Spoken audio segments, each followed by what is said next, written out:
இந்த வீடியோவில் நீங்கள் என்ன பார்க்க போறீங்கன்னா, India vs Sri Lanka 3rd T20 மேட்ச்சில் இன்றைக்கி என்ன நடந்துச்சு பார்க்க போகிறோம். ஸோ ஃபஸ்ட் இன்னிங்ஸில் பார்த்தீங்கன்னா, இந்தியா ஸ்ட்ரகிள் பண்ணி ஒரு 137 ஸ்கோர் பண்ணியிருந்தாங்க. ஸோ அதை பற்றி இந்த வீடியோவில் பார்க்கோம்.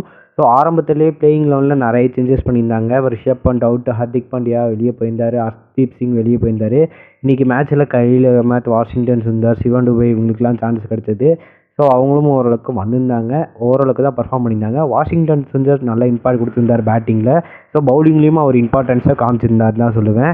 ஸோ வாங்க என்ன நடந்துச்சு பார்ப்போம். ஃபஸ்ட் எடுத்தோடனே 137 ஸ்கோர் பண்ணியிருந்தாங்க 9 விக்கெட் லாஸில். ஸோ ஸ்ரீலங்கா பவுலிங் அட்டாக் செம்மையாக இருந்துச்சு. ஸோ 10 ரனா இல்லாமையே அவங்க பெஸ்ட்டு கடைசியில் வந்து டெத் இன்னிங்ஸில் காமிச்சாங்க. 10 ரனா இன்ஜுரி ஆகிட்டு அதுக்கப்புறம் போனதுக்கப்புறம் தீக்ஷனா அந்த ரோல் எடுத்து விக்கெட்ஸ் நிறையா எடுத்திருந்தாருன்னு சொல்லலாம். ஸோ இதில் முக்கியமாக பார்த்தீங்கன்னா நம்மளோட டாப் ஆர்டர் ஃபுல்லாமே ஃப்ளாப் ஆச்சு, கில்லை தவிர. ஜெய்ஸ்வால் டக்குன்னு அவுட் ஆனார், 10 ரன்லேயே அவுட் ஆனார். அதுக்கப்புறம் பார்த்தீங்கன்னா சஞ்சு சாம்சன் டக் அவுட்டு, அப்புறம் ரிங்கு அவுட்டு, சூர்யா அவுட்டு, அதுக்கப்புறம் சிவன் துபே வரிசையாக எல்லாருமே அவுட் ஆகிட்டு இருந்தாங்க. அதுக்கப்புறம் கில் மற்றும் ரியான் பராக் சேர்ந்து ஒரு நல்ல அருமையான பார்ட்னர்ஷிப் ஆடினாங்க. அதுக்கப்புறம் பார்த்தீங்கன்னா வாஷிங்டன் சுந்தர் ஒரு நல்ல கேமியோ ஆடிருந்தார். ஸோ அதுக்கப்புறம் 137 தான் ஸ்கோர் பண்ணியிருந்தோம். ஸ்ரீலங்காவில் பார்த்தீங்கன்னா அதிக விக்கெட் எடுத்தது தீக்ஷனா தான். ஸோ தீக்ஷனா வந்து செமையாக போட்டிருந்தார் 10 ரன் இல்லாத இடத்துல. 10 ரன் இருந்தாருன்னா இதோட லோ ஸ்கோர் போக கூட சான்ஸ்கள் இருந்தாலும் இருந்திருக்கும்.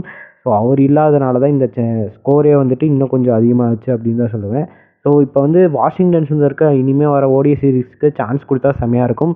ஸோ சான்ஸ் கொடுப்பாங்களா மாட்டாங்களா மறக்காமல் கமெண்ட் பண்ணிட்டு போங்க. ஸோ இந்த மேட்ச்சில் இந்தியா ஜெயிப்பாங்களா இல்லையாவும் கமெண்ட் பண்ணுங்கள். ஸோ மிச்சபடி தான்.